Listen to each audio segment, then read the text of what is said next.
Well, hello and welcome in. It's Halloween here in the city of Sculpture, Hamilton, Ohio.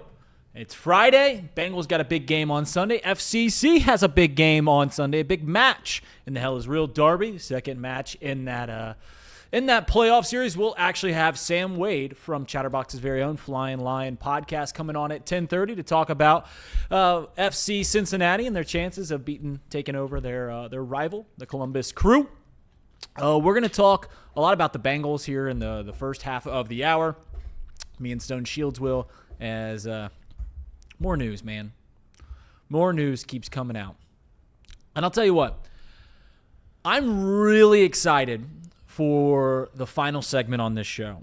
It's Halloween themed. I don't that often get to let my creative juices flowing if I have any creative juices. But it's a really fun Reed's Top 5 that you won't want to miss here coming on later today. It's horror movie themed. That's Reed's Top 5 coming on later today. Happy Halloween, Stone. You don't strike me as a big Halloween guy. Accurate take, correct take. I definitely am not. I do love candy, so that aspect is great. But not a big dress up guy, you know. And I'm a big holiday guy. I mean, Christmas, love Christmas, Easter guy, 4th of July is incredible. Even St. Patrick's Day to some degree. But I've never been a big time Halloween guy. Even as a kid, it didn't really fire me up. I kind of just went through the motions in order to get the candy, but I didn't really. A lot of sports players, huh? A lot of jerseys. Yep. I did that for sure. And this one, I can't believe I'm going to say this because this is just awful. When I was a young kid, I've always been a Bengals fan. I can't believe I'm saying this right now, but I love Troy Polamalu. Oh my God! I don't want to hear the rest of this. I actually don't. I don't want to hear the rest of it. I don't want to hear the rest of it because I knew where it was going, and that makes me. Yeah. I'm embarrassed to say that now. That makes me as sick as you were eating all the almond joys back in the day. Not almond joys. Come on. Do you have a big? I know you have a brother. Yep. Do you have many cousins? Yep. Got a couple cousins. So I have about 20 cousins on one side of my family, 20 something, and we would always go over to my grandparents' house as a kid. And yeah, we trick or treat, but the real game came at the end of the night where everyone gets in their corner. All of our cousins, like there's like 10 around my age, we dump our candy out on the floor, and then it was like the New York Stock Exchange. Like you're pulling whatever you want. Like, I'll take you give me a Twizzlers, I'll take a Reese cup. Here's some Milk Duds, I'll take the Whoppers. Which was awesome for me because I had a preference of candy that not many kids had. I was a big Almond Joy fan. I like coconut flavored stuff. So, I was Almond Joyed out. But I'll tell you right now that there is nothing as valuable in a Halloween candy exchange as those Reese pumpkins. Those Reese pumpkins, those are the best little things. What was, besides the Troy Polamalu? Yeah. What was your favorite? Right now. What was your favorite? I'll give you a chance to redeem yourself. What was your favorite costume growing up? Michael Phelps. I think Michael Phelps is the greatest athlete of all time. So maybe that's just two, things that's really going to fire up the chat here to begin this show. But I had the cap on. This was in like 2009, right after he won the 8 goals. Had the 8 gold medals around me. The USA jumpsuit, the goggles. That was my favorite one. That was elite. Yeah, it's Michael Phelps made me cry when I was a kid. He made me cry as a kid because it was when that story came out about him smoking weed. Yeah. A young Reed couldn't. It was a travesty. It was a travesty to have a hero smoking weed, and now that's just silly as all get out. But it was funny that used to be that was a very big scandal back in the day. Yeah, that was a very big scandal. Man, how far we've come. But Michael Phelps, I don't hate the Michael Phelps is the goat take. Mark Spitz, is that his name? Mm-hmm. From the 1980s, also has a very Katie Ledecky, some heroes. I don't know how much people care about the Olympics anymore, but that was appointment television when I was a child. I was 12 years old during the Beijing Olympics in 2008, and every time Michael Phelps was getting ready to start, everyone, like if we were out somewhere, everyone would huddle around the TV just to see if Michael Phelps can win another one. But as we mentioned, we've got a fun show for you today. I almost wore a Reds hat on the show. I promise. I almost wore a Reds hat to celebrate the Halloween, but I didn't want to come in as a loser. So I just wore my normal attire. I'm also not a big Halloween guy. Yeah. I'm also I'm more of a Christmas guy. I have this weird, I don't like the smell of like paint and latex, and I don't like the smell of it. It makes me ick, so I've never been a big costume guy. Much like you, I was always sports icons. I think I went as a Bengals player or a Cubs player most of the years, maybe a referee here and there. But some spooky stuff happening around the city of Cincinnati, as last night we heard another Cincinnati Bengal has requested to be moved. McKinnley Jackson, the third-round pick from 2024 draft, one of our 2 third-round picks, and man, did we kill that third round in that year. Him and Jermaine Burton. Has been asked to move. It's the third player that has been asked to trade it, along with Logan Wilson, who James Rapine just reported. The Bengals are willing to move Logan Wilson. And I oftentimes, you guys kill me for this, and I understand why. I oftentimes read too far into things. And when I get that push notification, McKinnley Jackson, who has been a healthy scratch for I think every game but one this year, asking to be traded, and it's the third guy, the first thing that comes into my mind is, what the hell is going on? Is this a mutiny? Is this a true tell of how big of a disaster if the score and the points that they're giving up isn't for what is going on this defensive side? Or is it just a guy that thinks that he is not being used right and wants to have an opportunity elsewhere? I don't know. But what I can tell you is that the more things that continue to happen, the more they kind of snowball. And these stories get louder and louder and deafening to where a guy like Al Golden in his first year as a defensive coordinator and it's not going well, these things can make you go deaf. It can get so loud to where all these players are now sitting around talking like, I don't want to be a part of this. I don't want to be here. And do you blame them really? Because they aren't succeeding. And I'll say this about McKinnley Jackson. If you can't be a healthy, if you can't make the roster on this defense, I don't know how big of a trade market you have. I don't know how valuable other teams will find you. And he's just thinking, I want to go somewhere else where I at least get a chance to play. But I don't know how to take this news. Because while it feels like I'm looking at this defense, that is the worst defense in the Duke Tobin era, could be the worst defense in the Bengals franchise's history. It's certainly the worst defense in the NFL this year. When I'm looking at this team, I don't see where it gets better. I don't see this defense where it gets better. I don't see the cavalry coming over the hill. And now I'm hearing story after story about how players went out. And players, they don't even want to be a part of it.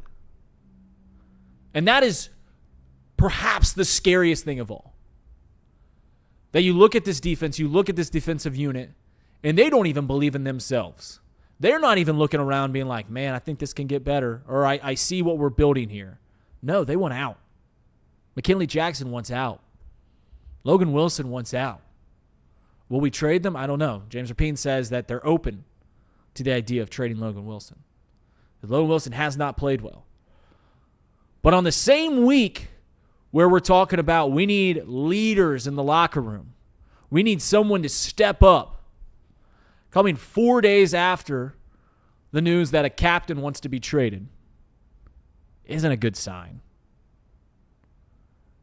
It doesn't feel like things are going to get better. And when we're looking at this team, it often feels like things can't get worse. So what are we? Where are we? What is this team? Where do we go from here? And I don't have the answers. I don't think, and this is the scariest part, they don't have the answers. The Bengals don't. They don't have a plan. They're not building something. People are wanting to jump off ship. Is this a sinking ship? Stone, am I reading too far into the weeds on this one? I don't think so. You know, it was interesting when we all got the notification last night, McKinnley Jackson has requested a trade. I kind of at first was like, okay, whatever. And then, 10, 15, 20 minutes went by, and then I go, okay, this is kind of a, this isn't the first trade request, of course, and maybe there's something going on here that we need to be a little bit more concerned about. But, I mean, the reality of the situation is this is a guy you picked in the third round a couple of years ago, and he can't even dress for the game. Like, the coaching staff just has absolutely no belief in him whatsoever. So, there's the argument that could be made where you're like, well, they all stink. Roll him out there and see what you have. You're not even really giving him an opportunity.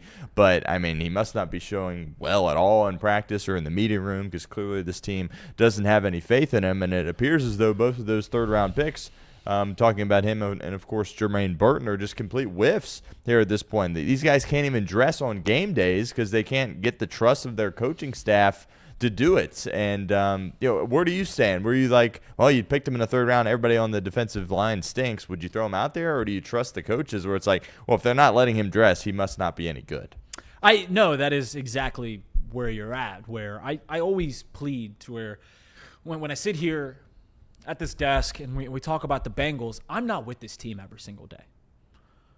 We can do it around draft time where we're watching. We can watch the same film that these guys are watching, and we can't talk to them. We can't get to know them on a personal level like these coaches can, which obviously is a big thing, is understanding how motivated a player is, what kind of person, what kind of moral compass he has, those kind of things, which do matter in a football player. I agree with that. But we can watch their film the same way that they can watch their film. So we have a similar playing field here. And I think I'm not going too far out on a limb and say when McKinnley Jackson was drafted, a lot of people that take the draft very seriously were kind of scratching their head like, what was this pick? We had 2 picks in the third round, and neither one can get dressed on a Sunday.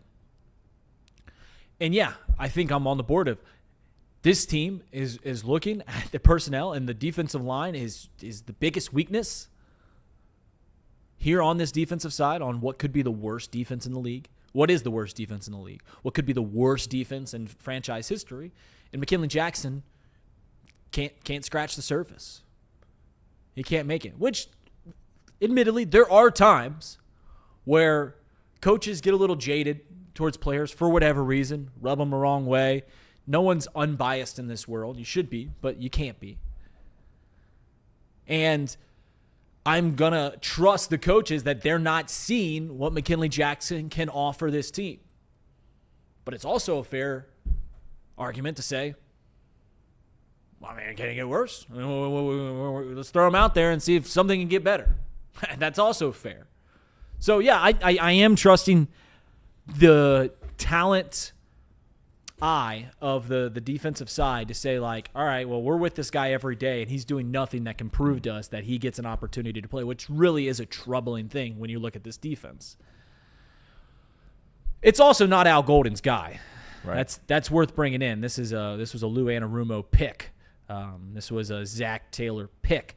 So that makes sense as to why Al Golden doesn't feel impartial to play him all the time. Yeah. So, yeah, I'm trusting them, but does the rest of the league look at this guy and go, yeah, he's not playing on the worst defense in the league. Why am I going to give you anything for him? Right.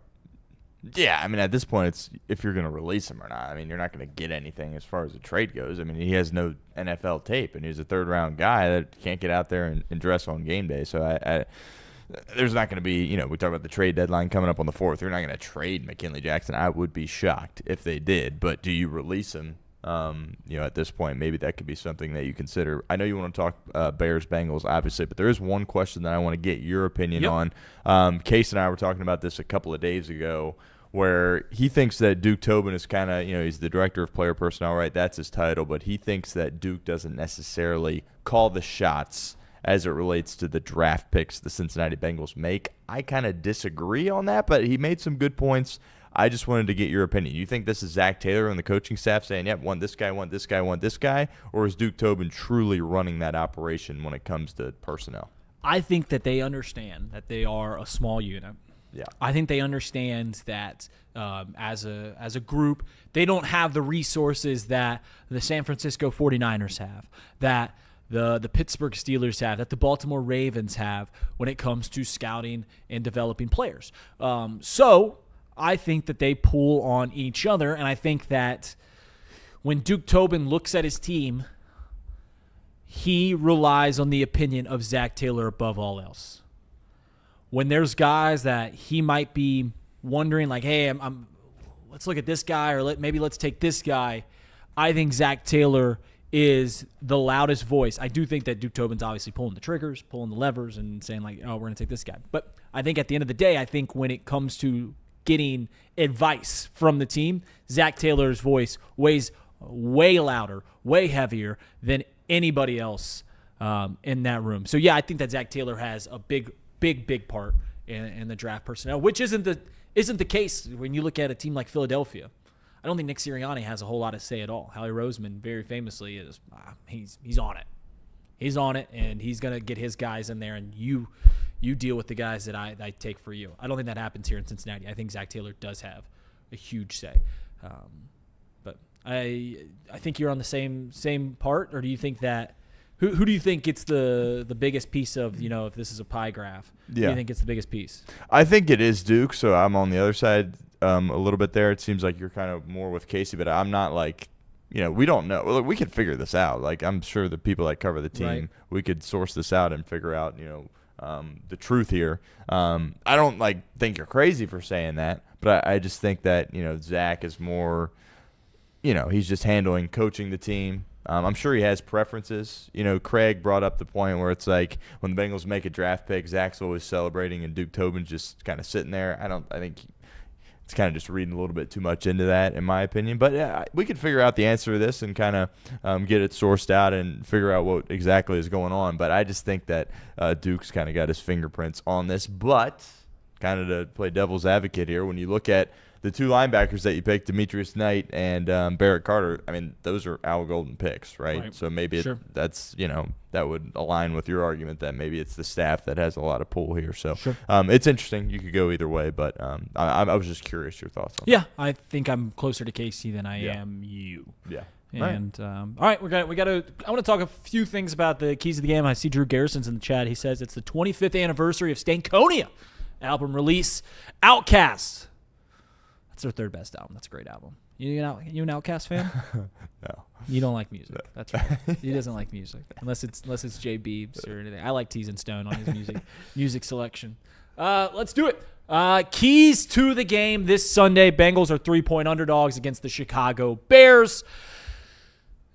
And there's one thing that I think the Bengals have to do based off of what we've seen with the defense, based off of an injury, which is clearly trending in the right direction. Joe Flacco was practicing yesterday. Jamar Chase came out and said it felt like he wasn't even injured, so there's still the same zip on the ball. I don't know how painful that is, as Stone keeps bringing up, but there's one thing that I turn to when I look at the keys of the game, and that is that this team, I think they got to run the ball, man. I've been pushing back on that. Everyone for 3 years now has been telling me that this offense needs to run the ball, needs to be more balanced, needs to be balanced, needs to be more balanced. And I've said, no, listen, we've got two of the best wide receivers in the league. We've got a good passing game coordinator, or a guy that can open up guys, and Zach Taylor calling the plays, and then Joe Burrow and Joe Flacco. So I want to throw the ball as much as humanly possible because that's clearly where our strengths of the team is. And when it comes to winning football games, you look at your strengths and you try to push them up against their weaknesses. But I'm looking at this team right now. We got a banged up quarterback. We got a defense that I want them to stay off the field as humanly possible. And we got a defense on the other side, the Chicago Bears defense, that really thrives off of getting turnovers. And when Joe Flacco was brought here into Cincinnati, I said the one thing that we are going to see is we're going to see that progressing of turnovers, because that's what he's shown his entire career. Joe Flacco throws a lot of interceptions. He threw it a lot in the first few weeks for the Browns. He hasn't thrown one yet. So I think we've got to run the ball. I think we've got to shorten the game. I think that we've got to establish that we want to keep our offense on the field, keep our defense off the field, and limit the ability to turn the ball over. What say you, Stone, on how important you think the Bengals need to run the ball this Sunday? Yeah, obviously very important. I think, you and I were kind of joking. You could say this, going into every game, the key to the game is run the football. But I think it's even more true here in this game against Chicago, as you alluded to, with the backup quarterback. And, obviously we're all hitting the panic button as it relates to the Bengals defense. But I think the run game trending in the right direction. This is the team that couldn't run the football at all for the majority of the season. Right. And it's like, okay, against Pittsburgh, there was some semblance of a run game. Jets, certainly some semblance of a run game there as well. Again, bad defenses there, Pittsburgh and New York. But Yeah, I think you got to find ways to get Chase Brown involved. And I really like the 50-50 split with him and Pirine going forward. You don't want it to be like that. I think if Joe Burrow was playing, it probably wouldn't be like that either. But based on the team that you have right now and who's playing quarterback, I think you need to call upon Samaje Perine a little bit more. And they've done that. As you kind of look at the numbers, it's basically a 50-50 split, maybe 55-45 when you're talking about Chase Brown and Samaje Perine. He just kind of adds a different element. Bengals have struggled with run blocking, obviously, and you got to break some tackles right there at the line of scrimmage. Perine, clearly a bigger back and has more of an ability to do that. But, yeah, running the football going to be huge in this game for Cincinnati. And I thought they did more of a creative job of running the football over the past couple of weeks. You know, usually, and when Browning was playing quarterback, it was, all right, we'll snap it and turn around, hand it off Chase Brown, or run up the middle and run into Ted Karras, and that you maybe lose a yard.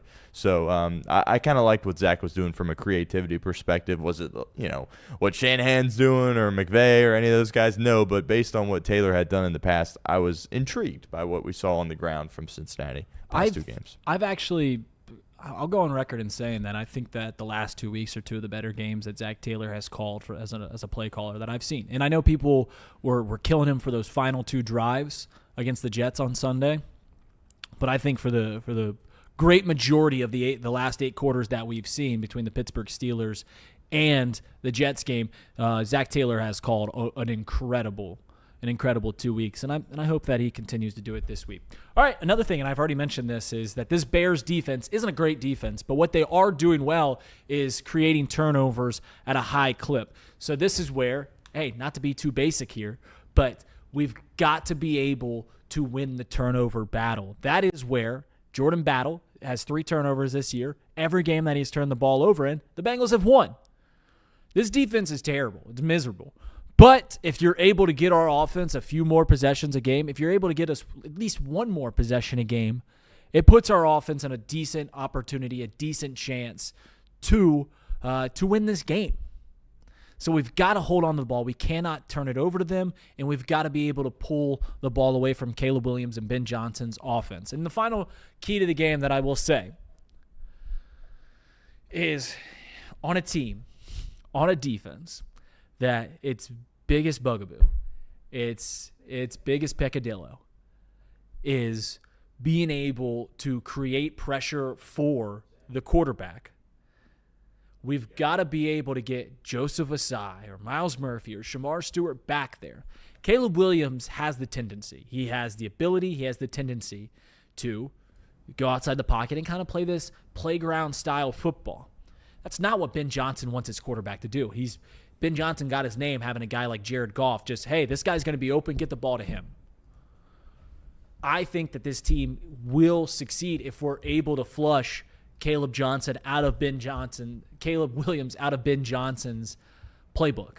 If we're able to get him out of the pocket and have him scrambling around and just able to put any pressure whatsoever, I think the highly inaccurate, bad decision-making quarterback, Caleb Williams, who I still think will be great someday, I think we can make him have a terrible game, have some terrible turnovers, and we can win this game and keep them from scoring 38 points or, God, even 27 points, as we've given up 27 points 7 of the 8 games that they played this year. Those are my keys to the game, but we are having on one of a new guest here on Off the Bench. We don't talk a whole lot about FC Cincinnati, but they are right in the thick of a playoff series against their biggest rival. So we're having Sam Wade from Chatterbox's very own Flying Lion podcast. Sam, thank you for coming on here today. Appreciate you coming on our program. Yeah, absolutely. Happy to be on, talk a little FC Cincinnati. Like you said, not much FC Cincinnati going on the show, which, happy to bring that on here. Sure. Yeah. So to say that there isn't a whole lot of FC talk on this show would be an understatement. So here's how I want to treat the beginning of this interview. Pretend like you are trying to recruit me to the Bailey. Like you are someone on FC Cincinnati. You are trying to recruit me into FCC's fandom, because behind the scenes you kind of are here, because I've gone to TQL Stadium. I haven't been there. Last time I've been to an FCC game had been before TQL Stadium had built. So imagine that you're trying to pull me in. Tell me about this team. They're obviously in the playoff hunt. What makes them go? Yeah, I mean, first off, you look around the city and they're the most, the best thing going on, right? Sure. You got, we're talking about the Bengals, obviously the Reds made the playoffs, but quick exit, and now FC Cincinnati's trying to make a long playoff run. Second in the Supporters Shield. We're looking good. Evander, Brenner, Denke up top have been kind of the catalyst the whole season. And you talk about TQL Stadium. I mean, everybody around the MLS has always talked about this is the best stadium in the MLS as far as atmosphere and just the way the crowd is, right? You talk about the Bailey. Highly recommend, obviously, if Nick Hagelin, right? FC Cincinnati guy can make it into the Bailey, surely you can, right? But yeah, this squad, this team so far this season, a little bit of a roller coaster. Had chances to win Supporter Shield for the second time. Would have been really cool to get another piece of hardware, but we're looking to get the MLS Cup here in the playoffs. Yeah, what are the strengths of this team? Like, what makes you? They obviously were right in the thick of it to get the Supporter Shield. What are the strengths of this team? Yeah, I mean, like I said, the three-headed monster is Kevin Denke, Brenner, and Evander, right? So those three guys have been kind of carrying the load. Evander, 40-plus goal contributions on the season, which is, ridiculous. I think Messi is the only one that has more than him this season. And yeah, they've been carrying it along. Some other strengths, Roman Celentano has been really good as of late. He's coming back from an injury. He's had 2 clean sheets in a row, hoping to keep that going against the Crew. But yeah, back line, not too bad. It's been a little interesting. Miazga has been out for the past couple of weeks. He's kind of been a mainstay for us in the back line as our center back. Missing Angle a little bit too. He was loaned in this past season, which has been, actually quite a surprise, with the quality of play from him. But really, those three guys that I mentioned at the beginning have kind of been carrying the load there. Kevin Denke getting the game-winning goal in Game 1 of the playoffs. So hoping to keep those guys kind of on the same page. It's been interesting. Brenner, former FC Cincinnati player, now loaned back into the squad. So just seeing him kind of get reacquainted with Denke and Evander. Him and Evander are both Brazilian, right? So they already have a connection there. But playing with Denke up top is still kind of a work in progress. So, yeah, obviously this is the right time to get things clicking. You said this season's been kind of a roller coaster. When things are on the downturn, when things aren't going well, what is going wrong with FC? Yeah, I mean, it's just I would say the offense, it kind of stalls out a little bit. The miscommunication has kind of been the biggest thing. You have a lot of new pieces this year that have been brought in to kind of make up for, Lucho leaving last year. We didn't know if Barreal was going to be back. Luca Warshano has kind of been iffy. Last season, he was a real star for us, but he kind of really hasn't found his groove yet. And so, yeah, I would say miscommunication, mainly just up top, and then health in the midfield. Obina and Wobodo, defensive midfielder for us, has kind of been injured for most of the season. Finally have him back for the playoffs, which is great. But yeah, I think it's been a variable of things throughout the year, right? It's either been the attack, at some point of the season, maybe a little bit of midfield, and then, the defense can get a little lazy sometimes. So luckily, right, as you saw in Game 1, we got the win. We're kind of looking to ride it out into the rest of the playoffs. Yeah, let's talk about that win, because I know, correct me if I'm wrong, Columbus Crew and the Hell is Real Derby has been kind of a monkey on the back of FC, especially in the postseason. So how important was it in a best-of-3 series to get that first one? No, obviously huge, especially at home. FC Cincinnati hasn't been the best at home, really, ever since the 2023 season, when we, almost set a home record as far as, how we did. But we've been really good away this year, and against the Crew, we drew earlier this year, and then we had a bad loss at home, and we were trying to make up for that, because a lot of fans had, that bad taste in their mouth, from the first part of the season. And then obviously from 2023, them kicking us out in the Eastern Conference Finals still kind of left a sting. So being able to get Game 1 at home was absolutely crucial. And now going into the road match against the Crew. You're looking to steal a win, right?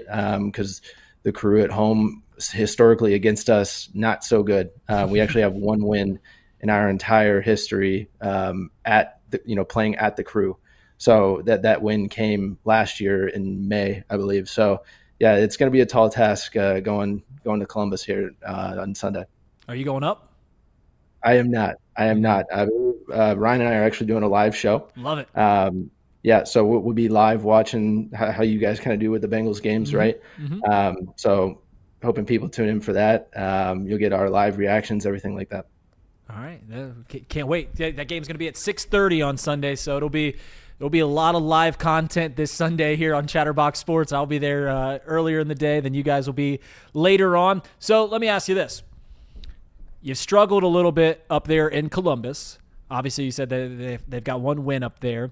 Would it be sweeter to clinch this playoff victory, this round victory up there, or would you want it to be at home? Would you rather be at home? Oh, no, right away. Let's get this series over with. I mean, the longer it stalls on, I don't know if anybody's heart can take FC Cincinnati versus the Crew. Hell is real. Round 1 of the playoffs, best of 3. Like, for both fan bases, it might just be easier to get it over with. I know obviously the Crew would want to win this series, but from an FC Cincinnati perspective, if we can get up early, maybe 1-2 goal lead, put it away, that would be great. So that way we don't have to go to PKs and oh man, like that would be a heart drinker right there. Yeah, that'd be good.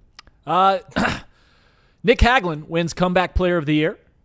Talk about his season and how important it is, just not only for him to the team, but it's also a Cincinnati kid. So that's pretty cool. Yeah. I mean, last season, he was out, right? He was taken out via injury, and every season, Ryan and I talked about this on the podcast. Every season, it seems like people doubt Nick Hagglund. They kind of diminish what he can bring to the team, and that's our own fans, that's outsiders. And he shows up every single season, puts in quality appearances, and obviously is a phenomenal locker room guy, right? Because he is that Cincinnati kid, and he reps the badge on his sleeve, on his heart. But yeah, for him to win Comeback Player of the Year this year was phenomenal. It is like just a true testament to what he's been through. Even this season, I believe with a broken rib he had against Atlanta, came back from that even this season. I know. In our chat, I think people were asking, like, is he able to win it even next year, right? Because of the broken rib that he suffered this year. Not sure on that, but really cool to see him get that. Also we got, Save of the Year from Roman Celentano. That was really cool to see. Second award for him. So FC Cincinnati is kind of raking in some of the awards. Got kind of gypped on Goal of the Year. Denke had a bicycle kick, and I don't know how that wasn't picked, but it's been nice to see these awards roll in after the year. Yeah, putting some hardware. I know our very own producer Stone Shields is a big Nick Hagglund fan because Nick Hagglund went to Lakota West and Stone went to Lakota East, so there's a bit of a rivalry there. So it's funny too. So we have our own connection too. So Ryan actually played Nick Hagglund in high school. Really? He played for Moeller. So when they were kind of around the same age, Ryan has a picture of him and Nick Hagglund on the same field. Yeah, Ryan gives off Moeller energy from what I've seen. He gives off Moeller energy. I'll let you guys decide what that is. I'm just kidding. So tell me, how real are FCC's chances of winning this whole thing? I mean, I'd say pretty real. Based off the last game, we had so many chances that it could have been 3-4-0, honestly. So when you finish a game 1-0 and you even leave the match going, man, it could have been even better for us. I feel like that's a good sense of what could come. But it's going to be a tough road. I mean, not to look ahead, obviously, because we have to beat the Crew, and that's, priority number one. But, we've got probably Miami next. They'll probably finish off Nashville, and then, potentially could meet, Philly if we beat Inter Miami there in the Eastern Conference Finals. It's going to be a tough road, but if anybody can do it, it's this squad. It really is. We're deeper than we've ever been. I don't think we've ever had depth like this for an FC Cincinnati squad, being able to look into, our 18 and go, okay, I'm really comfortable with the guys, not only starting, but on the bench as well. most complete team should make a good, decent run. I'm hoping for it. Every time I look at listen, I haven't followed the MLS most of my life, but every time I look at the MLS and I try to figure out how their schedule works, I feel like Russell Crowe in A Beautiful Mind. They're trying to fix it. They're trying to fix it. That's a bigger issue, right? They're looking. Obviously, we got 2026 World Cup coming up, right? So a lot of people in the MLS want us to shift to more of that European schedule, which would be a little bit easier for transfers, bring in big name players that maybe you and some other people actually know the names of, right? Sure, rather than sure. Yeah. So hey, I know a couple. I know Celentano. I know a couple. Sam, you said you're going live this Sunday around 6:30 when the match is. For the Off the Bench watchers, listeners that aren't familiar with the Flying Lion podcast, what days do the podcast come out? Yeah, we try and get podcasts out. So our live show usually Monday nights, depending on our schedule. Sometime we go live either Sunday, Monday, Tuesday, right? And if we go live Monday, usually podcast is out Tuesday morning or at midnight. But yeah, we're always rolling out clips, everything on our channel, Chatterbox now. I've been watching the Internet Invitational. I saw that we can actually collab now on YouTube clips and live shows and stuff. So we'll be doing that with Chatterbox too with the live show. So anything that you watch on Chatterbox, you can also watch on our channel, which is really nice. Was talking to Nick about that, and he was like, "Man, it's a long time coming for YouTube for the whole collaboration thing." Yeah, that's awesome. It's awesome. Sam, thank you so much for coming on here. I think I saw you're a Ball State guy. Yeah. Ball State. Chirp, chirp. Yes, sir. Chirp, chirp. How the Cards looking this year? For which one? Basketball, football? Soccer, basketball, football. Who are you the biggest fan of? Man, it's tough to be a fan of Ball State sports at times, just because it's the MAC, which it can the Thursday, Wednesday nights, right, where you got action. It can get real interesting. Right. But yeah, I tend to lean more towards the basketball. Football has kind of been decent. I was actually at Ball State when we won our first bowl game, so that was really exciting. First time ever in program history. But haven't really seen the light of day after that. But I'd probably lean more basketball on that one. All right. Thanks, Sam, so much for being on. Chirp, chirp. Muncie, Indiana, all the Ball State. Thanks, man. See you on Sunday at 6:30. The Flying Lion podcast, they'll be going live for the Hell is Real match between FC Cincinnati and the Columbus Crew. So thanks so much to Sam for coming on here. And he my favorite thing was he was like, yeah, maybe we can get some transfers for guys that maybe you have heard of. And he was dealing with the baseline, which was an accurate one that I've heard some European players here. Hey, listen. FC Cincinnati, I've been to 2 matches. My fandom. And it was when they're at Nippert Stadium. One of them was during the Lamar Hunt. I believe that's what it's called. The U.S. Open, where they made it to the semifinals, all the way back in 2016. That was electric. Absolutely electric. I just haven't been able to get out to the new TQL Stadium, which, like he said, is very highly regarded. And it looks really, really neat.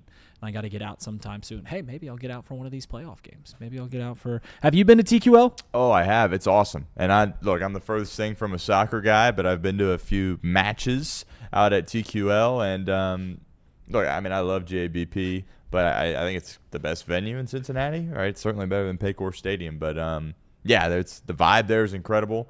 And there's a lot of people, believe it or not, that are diehard fans of the team. And those soccer fans, you see it over in Europe. Those people are passionate about soccer. And the people at the Bailey, I think is what it's called, right? They get fired up and, they're playing music and they're storming into the stadium. And the environment there is pretty electric. And obviously the team's really, really good. So I've tried a little bit here recently. It's just tough during football season to do both. But, I'm trying to warm up to it. Are they the best team in Cincinnati? It seems like they are, right? Yeah, so, no doubt about it. And kind of been that way since the Bengals were in the AFC Championship game. I remember Paul Frischner, who you had on the show on Wednesday, back on Off the Bench in 2023. We had Luciano Acosta. The Reds were in first place in the NL Central. The Bengals were coming off a AFC Championship bid. And he was like, man, has Cincinnati sports ever been better?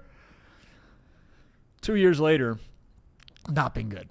2 years later, it's not been good. But FC Cincinnati certainly has held up their end of the bargain. Let's see if they can beat their rival.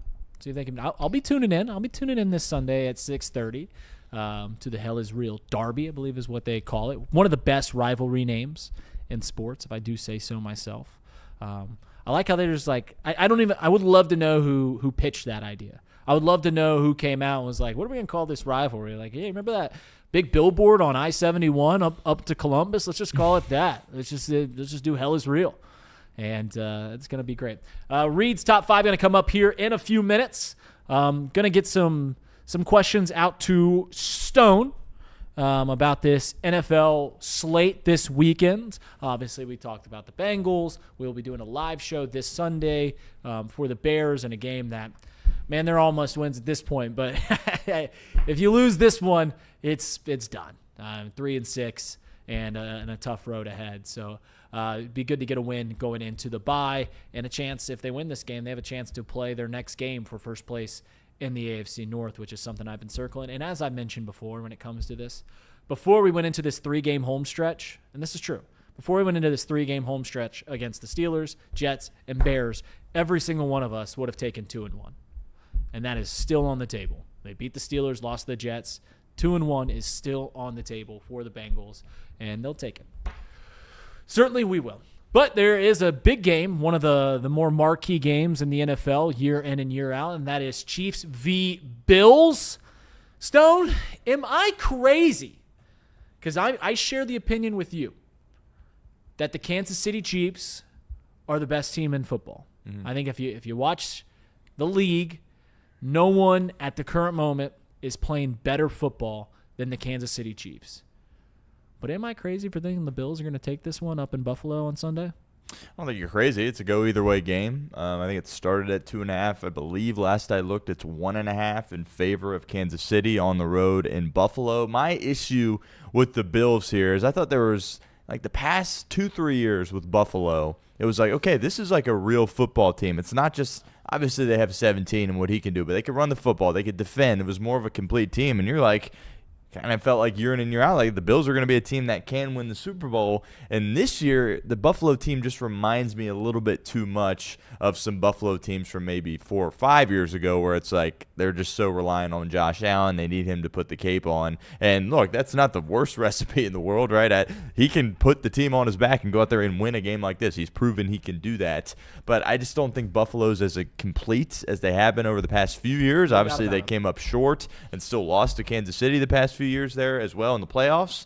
It's going to be a phenomenal game, late afternoon slate, Sunday in Buffalo. The crowd's going to be incredible. But I just think Kansas City is clearly the better team here at this point. But, you know, Buffalo's kind of had their number in the regular season. And then, of course, we know what Kansas City does to Buffalo in the postseason. So should be a great game. It's obviously the marquee game of the weekend, like you said. Does it not feel like every time that the cameras are pointed and the NFL world is centered around the Kansas City Chiefs, they're playing at home? And when they're not playing at home, they're playing at Buffalo. Like, I feel like I've never seen them play in a huge marquee game, either at Arrowhead or they're at Highmark Stadium up in Buffalo. That's a great point. I feel like they never play the Ravens on the road. Yeah. They went to Jacksonville a few weeks ago on Monday Night Football, but it just feels like every time I watch them, they're either in Buffalo or they're at home. So that'll be a good game. Colts Steelers. Obviously, the Colts have one of the better records, the best record in football, and the Steelers kind of feel like they're floundering. How big of a litmus test do you find this game for both of those teams? Because I feel like if the Steelers lose, their chances of winning the AFC North, which are already becoming thin with the Ravens kind of be on their march, and they've got a lot of winnable games, the Baltimore Ravens do. The Colts, some people, they're watching them, they're blowing out every team, but still teams are like, I don't know about this Colts team just because they got Daniel Jones at quarterback. How big of a litmus test do you think this is for both those teams on Sunday? Huge game. We're going to find out a lot about both of them. Like you said, I think this Colts team is real. I think you and I have said that for several weeks now. There's always one team that going into the year you don't think is going to be really good, and they actually end up being really, really good. I think the Colts are – like, I would be surprised if they didn't win a playoff game, to be completely honest with you, here at this point. And, look, it's getting noisy in Pittsburgh. They start out the season good, but now they're stringing together some losses. This is going to be a difficult game. They are at home. Mike Tomlin historically as a home underdog is phenomenal. Not only does he cover the spread, it usually flat out wins the football game. People are pressing the panic button as it relates to Pittsburgh. How can you not to some degree, right? Your defense, you're paying the most on defense out of anybody in the National Football League. You've done that for several years now, and your defense is like one of the worst in football. So, really, funnily enough, the reason why they're kind of in the position they are is because Aaron Rodgers at 41 years old is playing great football. If they had, Mason Rudolph or, Kenny Pickett out there playing quarterback, they'd probably only have, one win, right? So, it's very interesting to see how this matchup is going to go. Obviously, the Colts are 3-point favorites for a reason. But I mean, Vegas tried to warn us here with kind of the odds as it related to the AFC North, and I'm sure I haven't seen them this morning, but the Ravens odds probably skyrocketed after their win last night. So big game for Pittsburgh and a huge game for the AFC North. Yeah, it feels like the last 2 weeks things have just been working very quickly in the AFC North. I felt like if the Bears could have beaten a backup quarterback in Baltimore, they'd be done. If the Bengals would have beaten the Jets, they'd be right in the thick of things. And they still kind of are right in the thick of things, as I've mentioned. If they win this Sunday, it feels likely that their next game will be for first place in the AFC North. And it felt like the Steelers were on the precipice, if they were able to beat the Bengals, of locking this thing up in October. So it feels like things are working very, very quickly. Final question I'll ask before we get into Reed's top 5, something I'm really, it's a spooky themed Reed's top 5, is Jonathan Taylor MVP. How serious is that? It's very. He's run the ball better than anybody in the league right now. But then, what did we see last year with Saquon Barkley? He had arguably the best season any running back's ever had, and he wasn't able to win the award. So I'm not anticipating that he will win the award. Feels like it's probably Mahomes at this point. I think Drake May is going to make a real run for it. But just unfortunately at the running back position, we've talked about this at length on the show. Kind of feels like a quarterback award. And, if Saquon couldn't win it last year, are we ever going to see a running back win it again? That's a good I don't know. What's funny is about the running back thing. And my take on the MVP. The reason that it's given to quarterbacks is because they are the most important player on the team. Like Patrick Mahomes can go to bad teams and he'll still win 8-9 games. Like he's that good. Josh Allen, Joe Burrow has taken this freaking franchise to 4 consecutive winning records. So quarterbacks are just so important. The thing about running back that is interesting, we have this same conversation every year, but it just shows you how quickly things turn at the running back game, that we've had this same conversation every year. Can the running back win it this year? And it's been a different guy every single year. It was Saquon last year.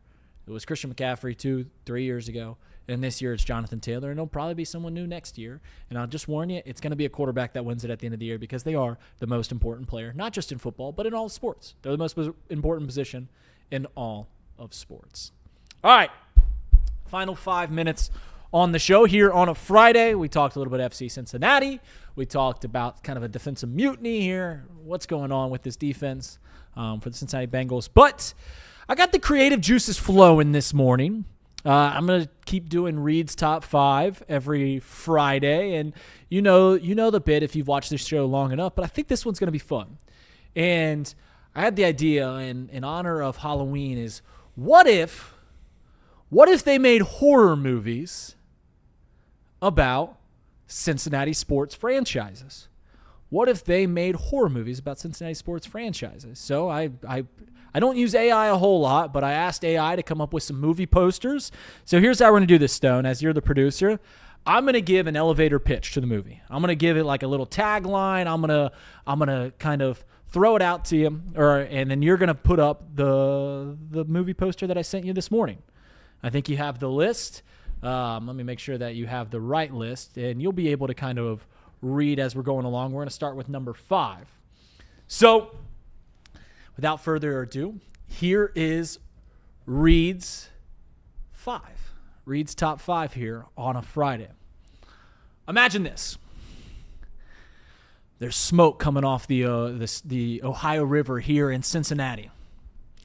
Zach Taylor, disguised with a hockey mask, butchers his team's hopes and dreams. Sure, this team will have a better draft selection, but the worst part is they were trying to win.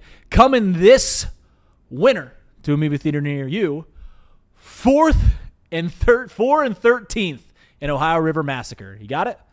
There it is. Friday the 13th. Zach Taylor butchering this franchise. They're trying to win. and they just cannot because the coach is so inept. This franchise, Duke Tobin, so inept. 4 and 13th. It's not my most creative movie title, but they get better as we go along. All right. So we talked FCC earlier today. Coming in at number 4 for Reed's top 5, Columbus, the wicked city that it is, has a demonic curse, puts a hex onto their soccer team, and once again topples the righteous protagonist, our FC Cincinnati Lions. The Conjuring, hell truly is real. Coming this year to a movie theater near you. That's a good one. You like that one? Yeah. All right. The first one was tough, but here number 3, Xavier fans, in their quest to get to a Final Four, make a deal with the devil. They're trying to get over the hump. They make a deal with the devil. And that deal is that before they die, before the Muskies fans die, they will make a Final Four. They will make it to the Final Four of the NCAA tournament. What they didn't know was when they made this deal with the devil, they didn't specify how long it would take, and they never die. Coming this winter to a movie theater near you, a Final Four for the living dead. That one's kind of funny because Xavier fans are pretty old anyways. Like it's not too far off from our fighting Muskies fans. All right, number 2. Reds fans here in Cincinnati have long dreamed of winning a championship, of winning the World Series. They want the same magic that our parents got to experience in their formative years. Unfortunately, their dreams keep getting slashed and haunted by a man slashing this roster, including trading away Hunter Green. Coming soon, a nightmare on Joe Nuxall way. And this one, Nick Kroll is Freddy Krueger. He's the one haunting your dreams. All right, final one. The Cincinnati Bearcats, their basketball team, they've got these precocious young players, very talented roster, year in and year out, and they want to go back to the same way that it was in the early 2000s and the late 90s where UC basketball meant something. Their only problem is this otherworldly force, this clown, keeps preventing them from doing anything productive with their program. So, coming soon, it. Only a clown can ruin your basketball team. The clown, of course, being Wes Miller. He's Pennywise in this situation. Stone, what's your takes on the Reed's Top 5 this week? That was good. I liked it. Very creative. Very creative. I didn't know you had that in you, to be honest with you. You got that creative side to you? I do. I used to write a lot. I used to do some poetry and stuff like that, but I don't get to be very creative. Just too busy nowadays. If I could go back and tinker on things, I would have taken more time on the Friday the 13th, come up with a better tagline than what I had because that didn't make any sense. But as I was doing, the ideas got better and better. Like the final one, the one that I liked the most was the idea of like zombies walking into Centos Center. Yeah, that one was great. That one was great. Zombies walking into Centos Center because I love my Muskies, but the fan base is pretty old. Fan base is pretty old. Stone Shield Show coming up here soon. I'm gonna take care of something. Stone, I know you after your show have to dice things up. I do want to do maybe you'll go out and get some lunch or something like that, but I do want to have something for our members only content later today. We didn't get to do it on Wednesday, but it'll probably just be me on the show be advising of Stone's time and everyone's time, but I do have to take care of something, so it'll probably be around like 1 o'clock, but we'll get a little spooky here on a Halloween. Thank you guys so much. Hopefully the Bengals win on Sunday. Hopefully our FC Cincinnati, our Fighting Lions, win on Sunday against the Columbus Crew. Hopefully, and hey, Bearcats. We had the Bearcats on yesterday. Hopefully they get a win over Utah on Saturday. We'll see you guys around. Stone Shield Show coming right up.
Here we go. It's a Friday here at the Stone Shield Show. Appreciate everybody hanging out with us here this morning.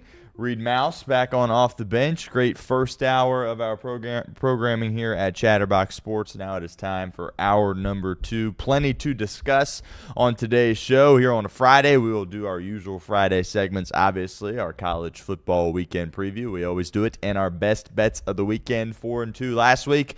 Looking for more of the same here this week as we have 5 picks for you guys at the end of today's show.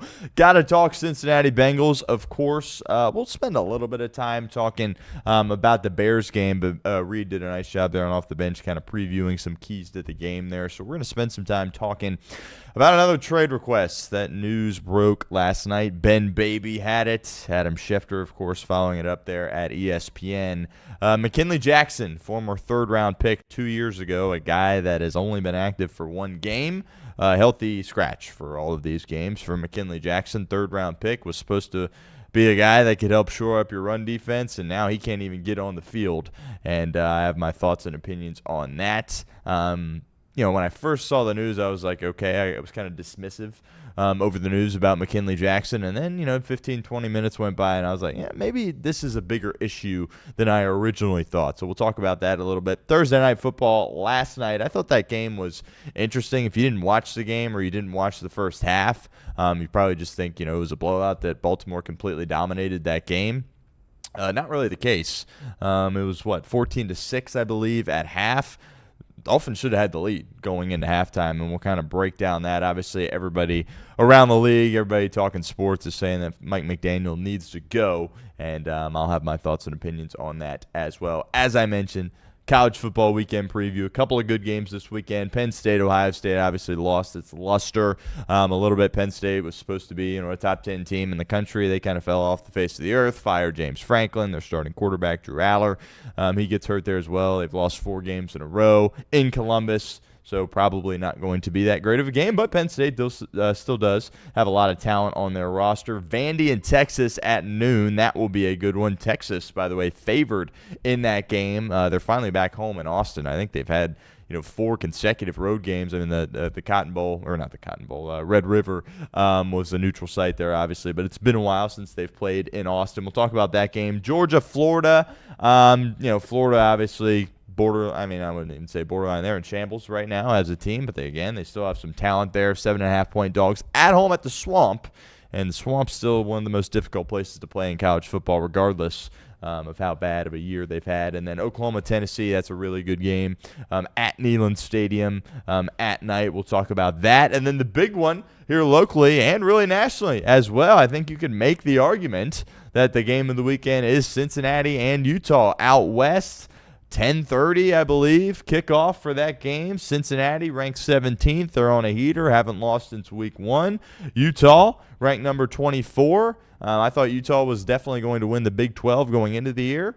Things have changed, obviously, a little bit. They are 10.5-point favorites at home. So we'll spend some time talking about Cincinnati and Utah. College game day going to be there as well. So really exciting times here in Cincinnati, and more specifically in Clifton. And that would be a massive win if they're able to go to Utah and knock off the Utes late night on Saturday. So we'll talk about that there as well. If we have some time, we'll talk Game 6 of the World Series. Can't wait for that. That's going to be awesome. Series shifts back to Toronto. Yamamoto Gosman, the pitching matchup in the World Series tonight. Game 7, if necessary, will be Saturday night. So potentially, a Game 7 of the World Series to go along with college football should be a really good sports weekend, as it typically is this time of year. But let's start with the Cincinnati Bengals, and let's start with the McKinnley Jackson trade request. So I was just sitting at home last night. You get the notification. Ben Baby had it. Adam Schefter, followed it up there for ESPN.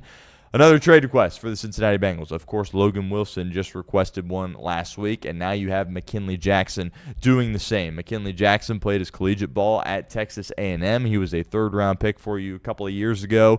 Last year, he was banged up, if you remember, in training camp, the preseason, had the knee, and then wasn't really out there much during the season. And sometimes you see that in the NFL. If it's a rookie year and you're kind of injured going into it, sometimes you don't play that much. But I do think this day and age the NFL. You got these rookies coming in here, and a lot of them are starting, even if they're not first or second round guys. And McKinnley Jackson wasn't really out on the field much his rookie year. And then you thought maybe he would be able to turn the page and be kind of a force for you along your defensive line this year.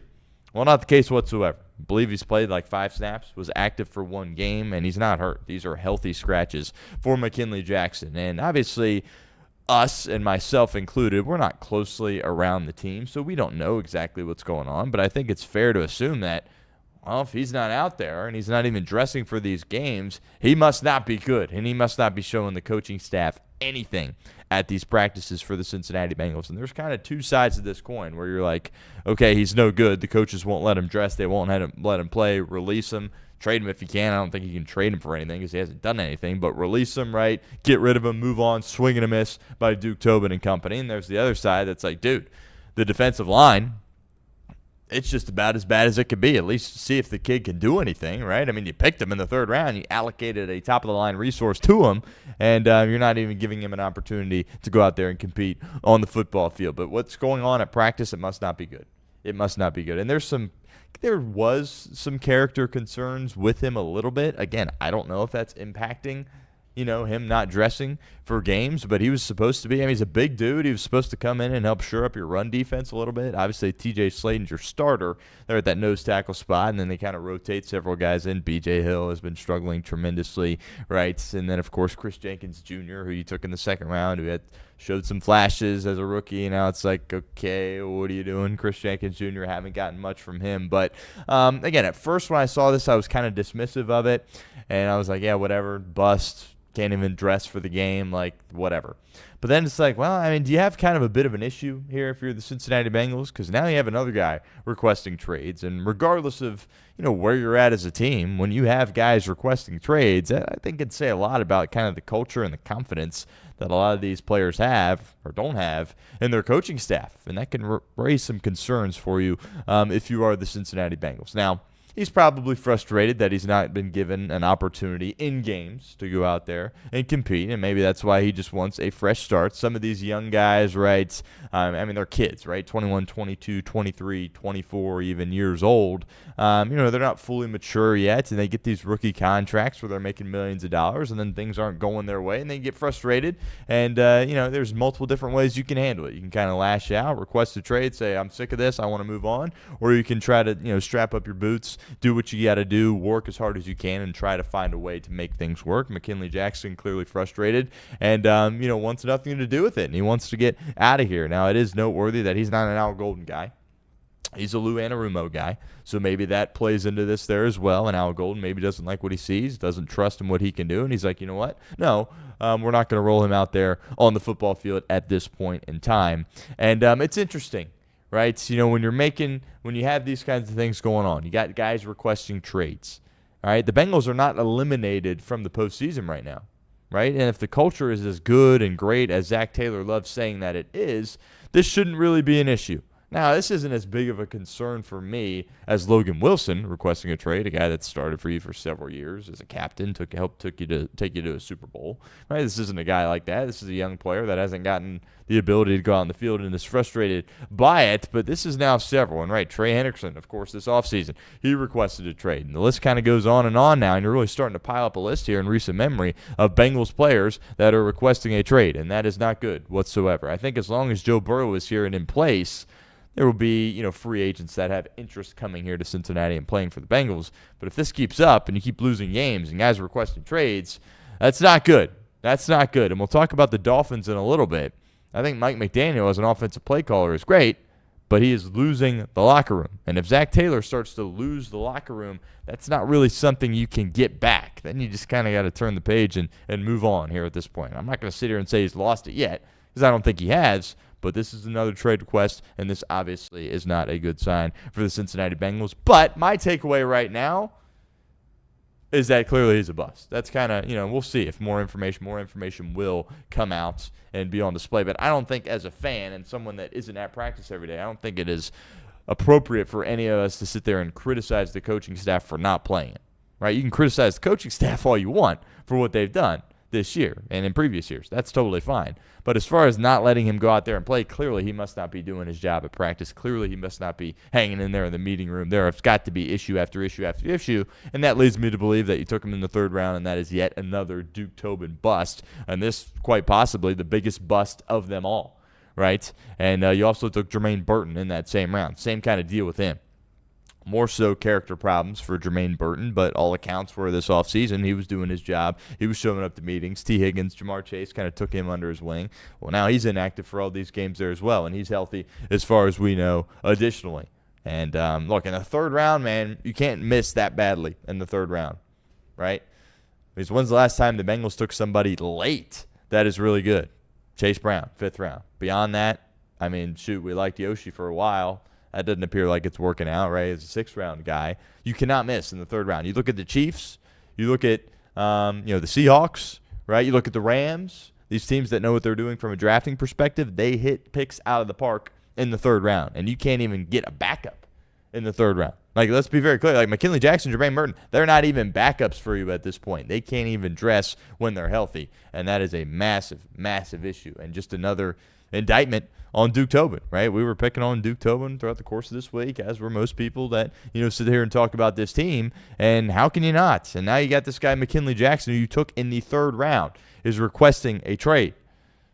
Not a good situation for Cincinnati. Also, James Rapien earlier said that the Bengals are, and sources have confirmed this, he said, and he confirmed it as well, that the Bengals are open to trading Logan Wilson, which is a bit of a surprise to me. I do think you can get a draft pick in return for Logan Wilson.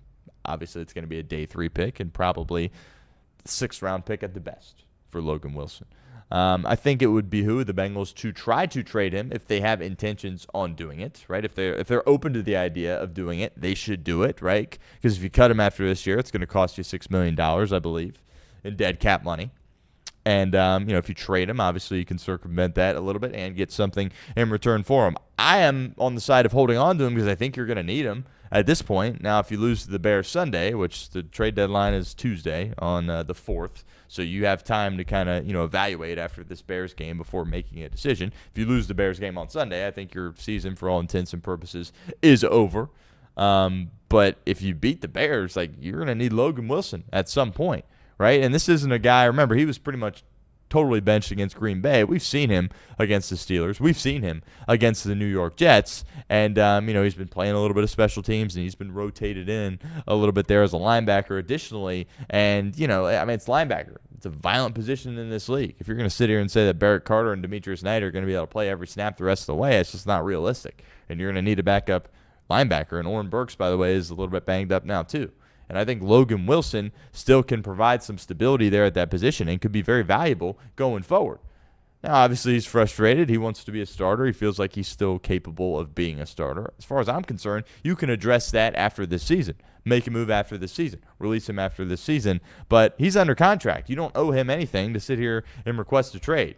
Now, is it good for your culture if you have a guy in your locker room that wears the C on his chest, go out there each and every week after requesting a trade? No. Right?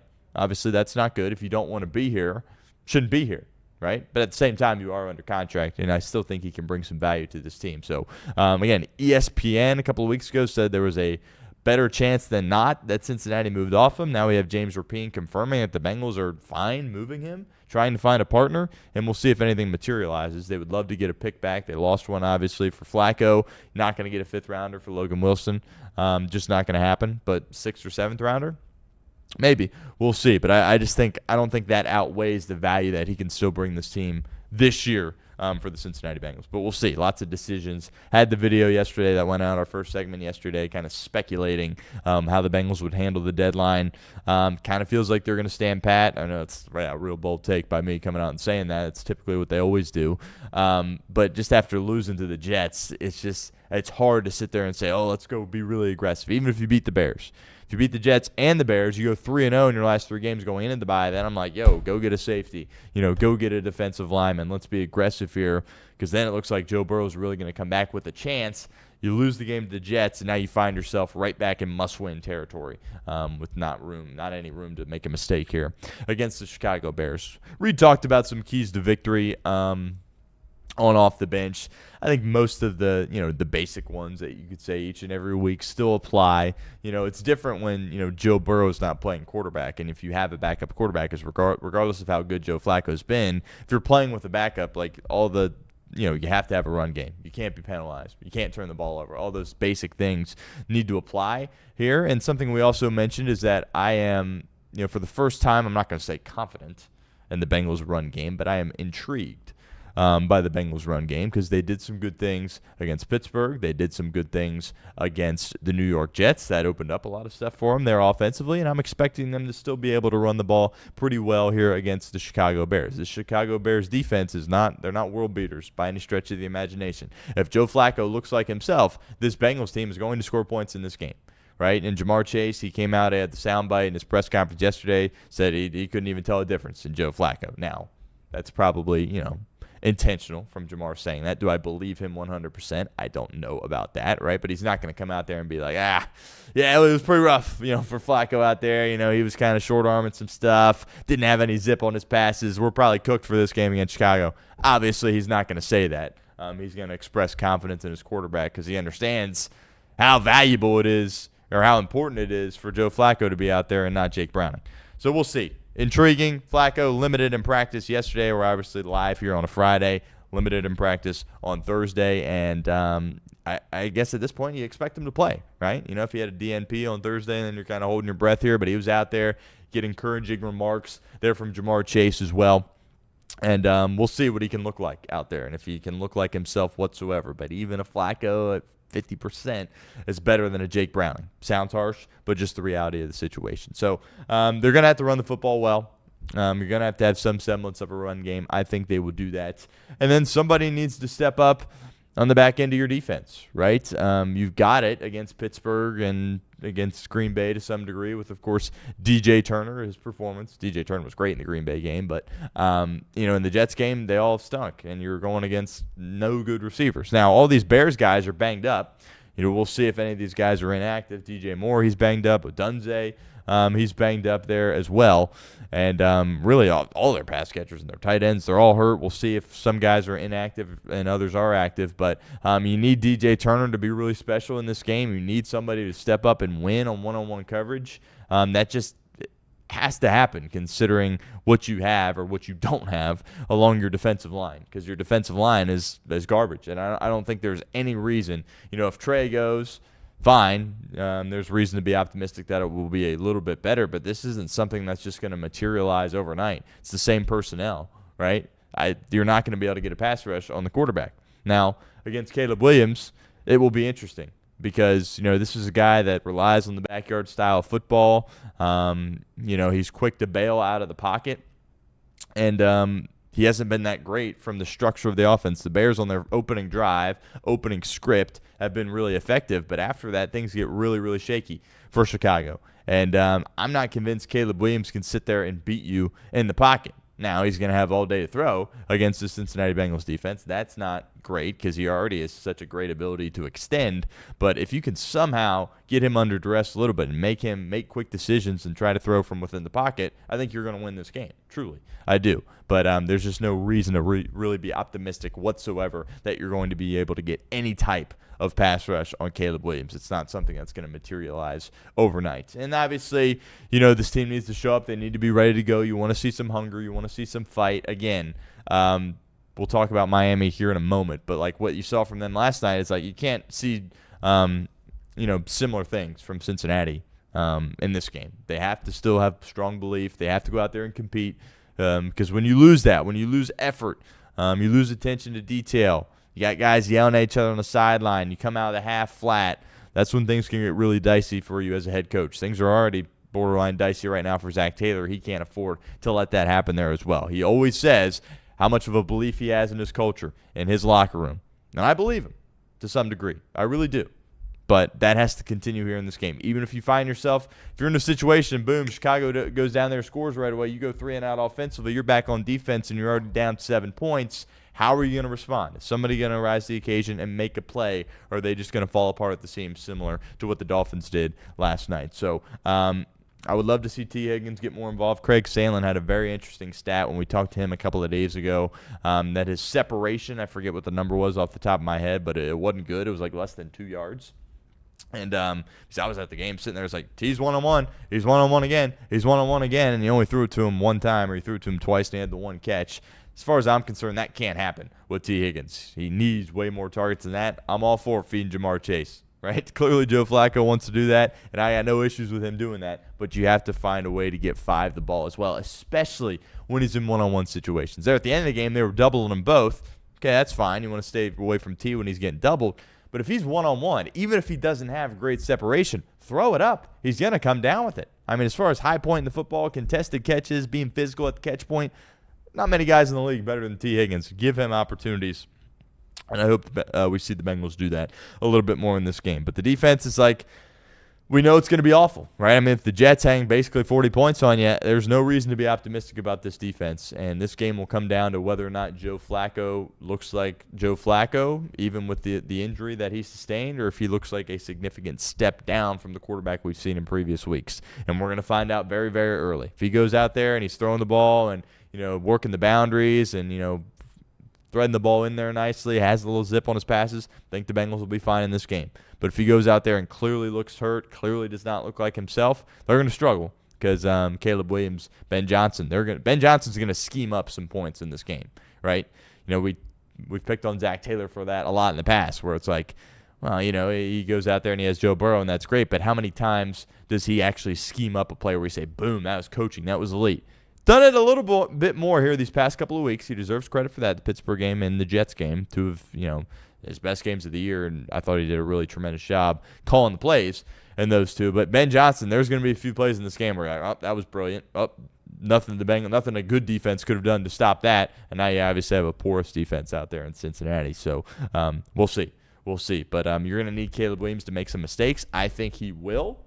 But again, what was the quote from earlier this week? Every time you play the Cincinnati Bengals, it's a get-right game for your offense. So it wouldn't surprise me if Williams went off in this game, but I do believe he will make some mistakes, and it's up for Cincinnati to capitalize on them and ultimately come out on top and win this game. Because as bad as it was this week after the Jets game, I think in a lot of ways that can be erased if you win this game against Chicago, and I think you can get a lot of optimism back because you're right back in it, right? I mean, the Ravens won. The Steelers, they got to play the Colts. Kind of looks like a loss for them. You beat the Bears. Next thing you know, you got 4 wins as well, and you're kind of hanging right in there in what's been an awful AFC North. And you still obviously have 2 games against Baltimore coming up, and those are going to be huge games if you beat Chicago. Should be going 1 o'clock, Paycor Stadium.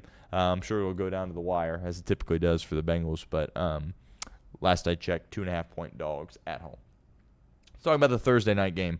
I wanted to spend some time talking about this. Look, I understand the Dolphins are a disaster, right? I get that. They have been for much of my life, and I understand they made the playoffs, 2 out of the last 4 years, and McDaniel deserves some credit for that. But, it's Miami.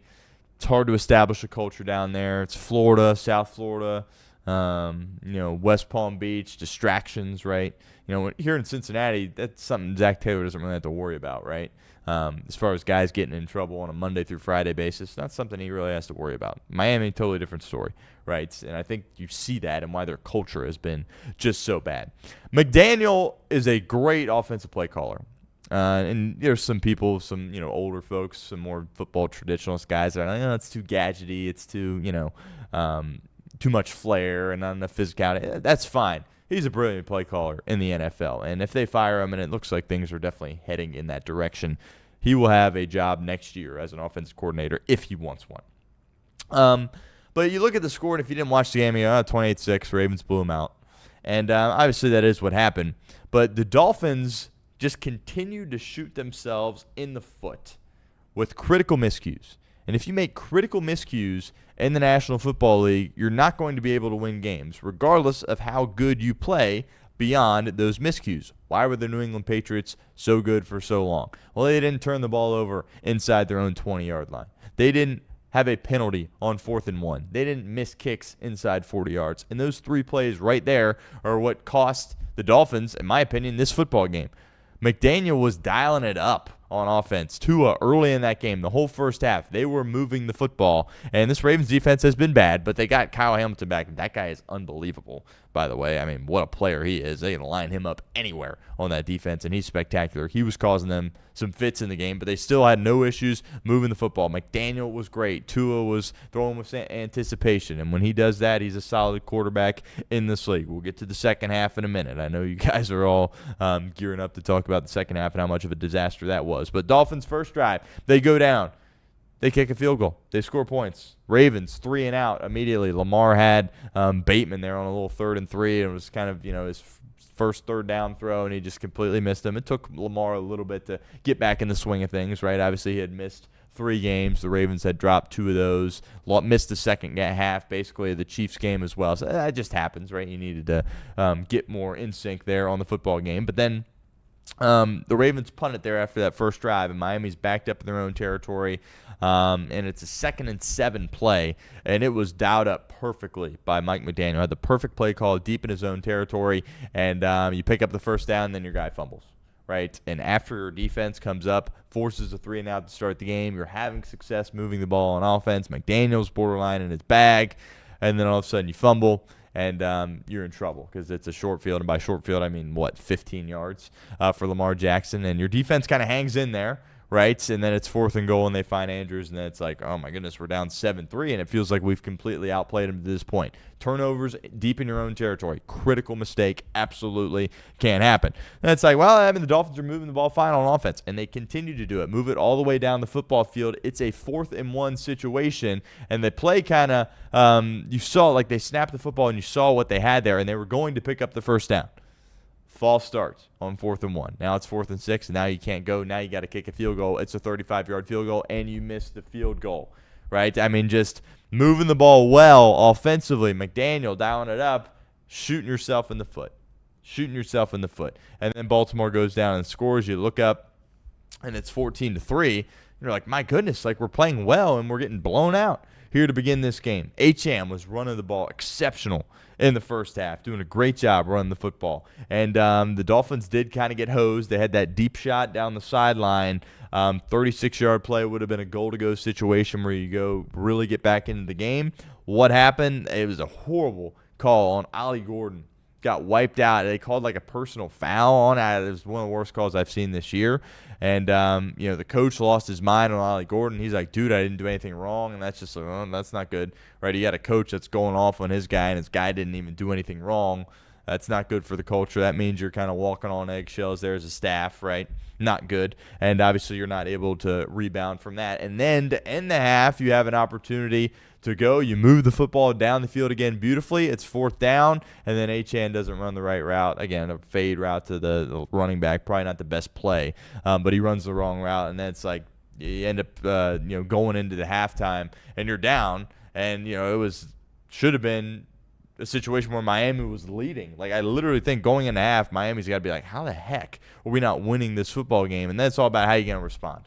And this is what shows that the Dolphins are broken, because you just felt the morale going in to the halftime locker room is they were cooked. They were cooked. If you have a team like the Chiefs or the Eagles or the Bills or even, the Broncos or the Chargers, a solid football team, they go in the half and say, dude, we're somehow down big here in this game here at home, but we're moving the ball great. We're just shooting ourselves in the foot. If we clean those things up, we are going to be fine and come back and win this football game.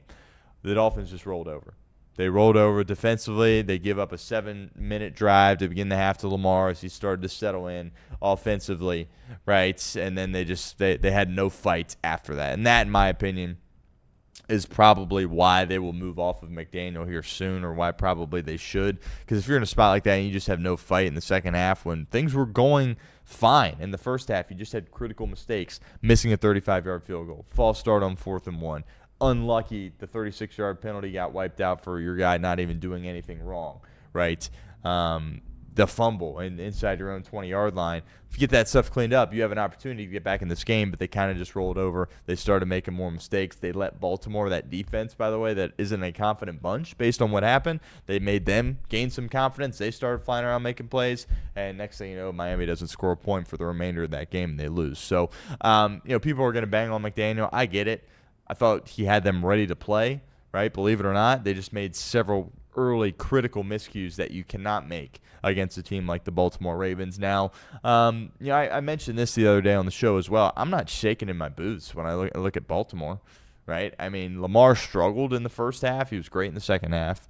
Didn't look like himself in the first half. Again, didn't trust the hamstring probably fully. Takes you some time to warm up. Lamar's going to be fine, and he's going to win football games for them. But that defense is still a real issue.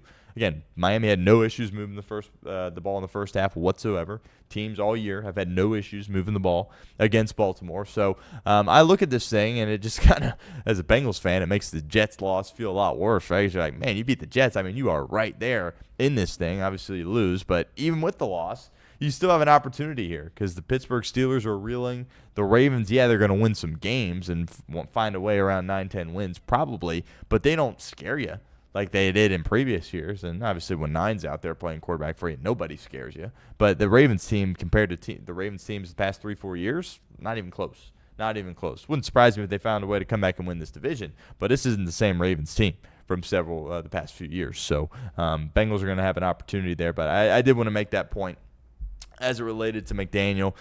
But when you lose the culture, you lose the locker room, your team, you got guys fighting, coaches going off on guys on the sideline for not doing anything wrong. He was clearly exasperated after the game. He was clearly exasperated before the game. And when you have that stuff going on in the National Football League, it's really hard to come back from. And honestly, it's borderline impossible to come back from. So it feels like a matter of time before they move off him. And then I'd have no idea what you do if you're the Miami Dolphins because you just paid Tua. But the whole reason Tua's still there is because of McDaniel. They're probably going to get rid of McDaniel. Can't keep the GM. Greer's been there for a while. He's a complete mess. Got to get rid of him. You got to bring in a new regime. But, what are you going to do? You going to bring in another young coordinator? I mean, you just did that with McDaniel. It didn't work. You need a culture. You need some physicality. You need some toughness. Mike Tomlin, that's an interesting name. If he were to not be the Pittsburgh Steelers head coach, he doesn't feel like a Miami guy whatsoever, though. And there's some people that say he might need a defensive guy to come in, but I don't know. The Dolphins have been bad for much of my life, all of my life, really. There were some spurts there in the early days with McDaniel, but it's tough. It's tough. That defense is soft. The team in general is soft. Tua, he needs a lot going his way to look good. He said some very questionable things publicly this year there as well. So they're searching for answers in South Beach and had an opportunity there. But when you make that many critical mistakes early and it just sucks all the oxygen and the energy out of your team, you're kind of in a tough spot. All right, college football weekend preview. We do it every week. What do we got? 1, 2, 3, 4, 5 games that we will break down here on the show. Let's start in Columbus. Let's start with Big Noon. Let's start with Penn State at number 1, Ohio State. Ohio State 19.5-point favorites in this game. Of course, going into the year, people always kind of have this game circled. Penn State's beat Ohio State once, right, in 16, so they always chalk it up to be some rivalry and some great, huge game. And Ohio State usually goes out there and kicks their butt. And I think it's probably going to be more of the same here this year. Obviously, it could have been a lot bigger of a matchup, but Franklin fired. Aller goes down. Boom, you lost 4 games in a row, 2 of which to UCLA and Northwestern. If you're Penn State. So you're in a really difficult spot, obviously. But this is their natty. This is their season right here at this point. This is, when you fire Franklin and you lose to UCLA, it's like, well, we got the Ohio State game, and that's kind of, our whole season here at this point. So they're going to come in 19.5-point dogs on the road. New quarterback. Grunkmeyer is the guy. Now, he's from Columbus. This has happened a few times in the past where you got this guy, this Ohio guy coming in, an Ohio State reject, right, that they didn't want him. That's the case here for Grunkmeyer. Had his first start last week against Iowa. I mean, brutal for him. I don't know if this kid can play. I don't know, but his first 2 starts are at Kinnick in Iowa and then at the Shoe. So, I mean, good luck to you there at that point. But there are some players still on this Penn State team, right? They're still, this is a team that was, preseason 2, right? They're the top 5 preseason team. We didn't think that was accurate. We thought that was crazy that they were that high. But this is still a team that a lot of people thought could contend for a national title coming into the year. And that isn't just because of your quarterback. That means you have a solid team. So there's still some guys on this defense for Penn State. Again, this Ohio State game is going to have their full attention, and it probably has been over the course of the past few weeks there as well. And the biggest matchup to me is very simple. Jim Knowles is the defensive coordinator of Penn State. He previously was the defensive coordinator of Ohio State. And that defense last year for Ohio State, tremendous. It's even better this year, but that's probably why you won the national title last year. Not probably, definitely why you won the national title last year, because Jim Knowles and that defense were unbelievable. Messy end to the Jim Knowles era. You remember they were celebrating the national title, and then he was like locked out of the facility, and it was very quickly, it was like, this guy's out. He had some issues with his contract. He wanted more money, and it got very ugly very, very quickly for Jim Knowles. And, Ryan Day talked about it this week, saying, we're thankful for everything Jim Knowles did a great job here, but not much of a relationship here at this point. So Ryan Day and Brian Hartline are going to be ticked off going against Jim Knowles. Make no mistake about that. And Jim Knowles is going to be ticked off going against Ryan Day there as well. And that's the matchup here in this game, is can this Penn State defense hang in there and avoid Ohio State giving up or scoring 40 points in this game, or even 30 points in this game? Because Penn State, you're not going to score. In a perfect world for Penn State, you score like 24, right? And it's a perfect world. Wouldn't shock me at all if they scored 7, right? I just don't, is there a way where Penn State could even get close to 30 points in this game? Absolutely not. So the only way you have a chance here, if you're Penn State, if this is a low-scoring game, well, the only problem with that is you got to go against Jeremiah Smith, Carnell Tate, right? Julian Sayin, an unbelievable offensive line. So that chess matchup is going to be, that's get your popcorn out type stuff when you're talking about offensively Ohio State, Day, Hartline against defensively Knowles.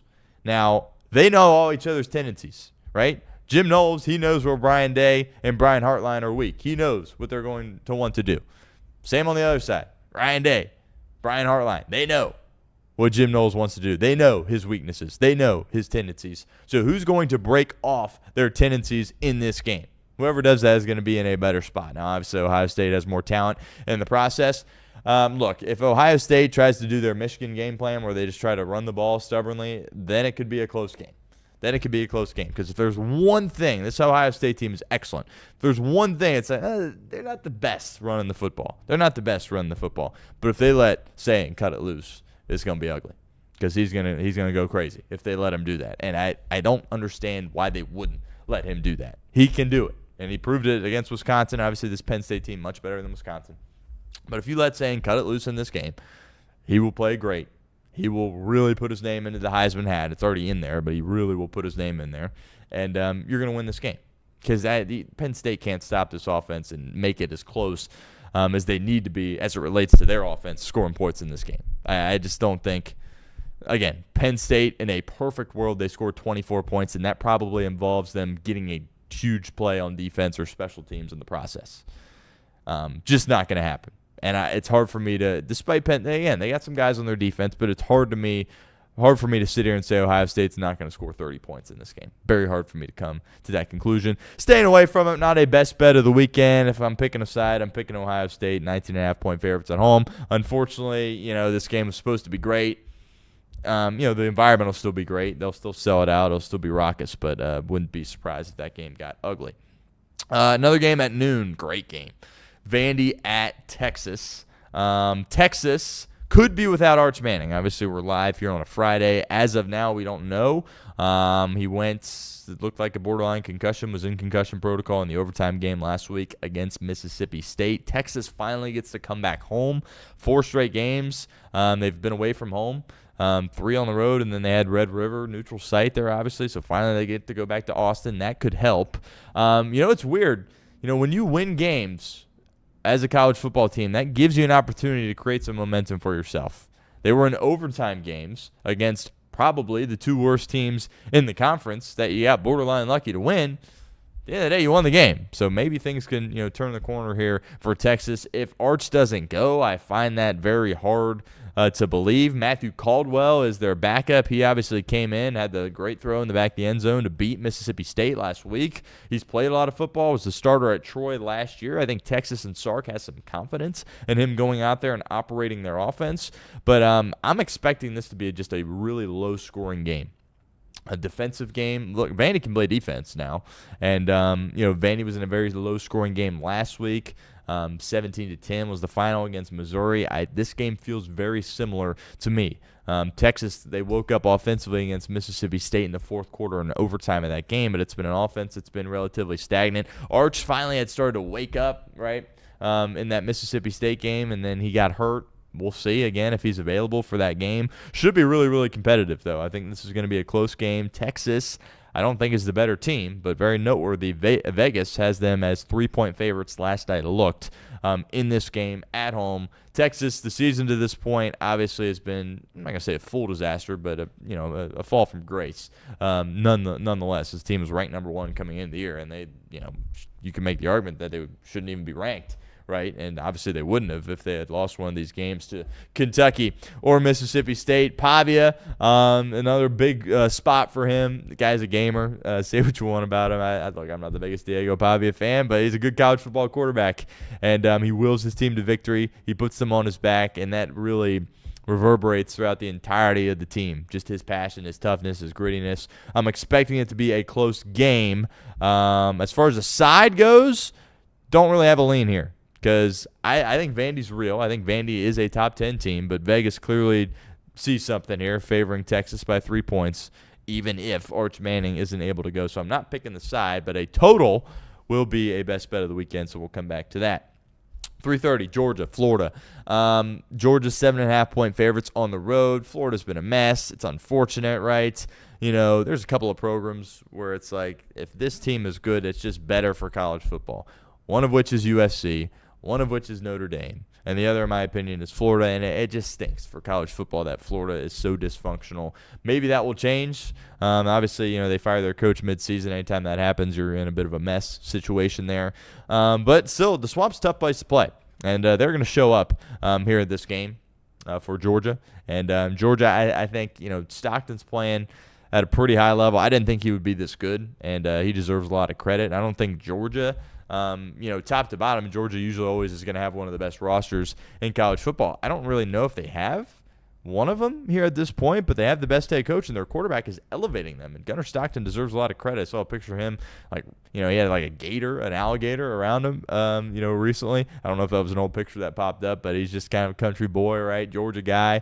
And I'm expecting him to play well in this game. Interesting number. Florida very well could pull the upset. Again, we talk about Penn State still having some guys out there, still having some athletes out there. Same goes for Florida. They look good in the Texas game at home, right? Beat them up there in that spot. And, we'll see. We'll see how Florida performs in that game. I said Swamp. Sometimes that game's neutral. I actually don't know off the top of my head where they're playing that at. But regardless, Florida is going to have an opportunity in this game. 7.5 points in favor of Georgia. And I don't have a lean on that one. But don't be surprised if that ends up being a good game. Next up, Oklahoma and Tennessee. This is kind of one of the best games of the day. One of 3 ranked matchups. This is at 7:30. At Neyland. And look, Neyland at night, big time ranked game is awesome. Is absolutely awesome. Tennessee, people have kind of written them off. I want to be clear here. Tennessee is still a threat in this whole thing. I'm not predicting them to win the national title, but if they were made it to the Final Four, it wouldn't surprise me at all. It's the second best scoring offense in the country. Joey Aguilar is playing incredible. People have kind of written them off because they have 2 losses. Who are their 2 losses to? Georgia and Alabama. Oh, yeah, just about everybody loses to Georgia and Alabama. Scoring defense, number 5 for Oklahoma. So there's the matchup right there, right? Heupel in that offense, that attack against Venables and that defense. But Ole Miss showed you last week that this Oklahoma defense isn't great. Right, they're solid, but Ole Miss had no issues moving the ball with Trinidad Chambliss scoring points there in that game, and I'm expecting this Tennessee offense to continue to be just incredible, and just the firepower to kind of explode in this football game. I think Aguilar is going to move up and down the field. I think they're going to score points. I'm still a big believer in Tennessee. Again, they have the 2 losses, and Neyland here is very much a factor. is very much a factor. Neyland at night, I mean, that is an incredible environment in the SEC. It's one of the most difficult places to play in the country. Tennessee has won 25 straight home games against teams not named Georgia.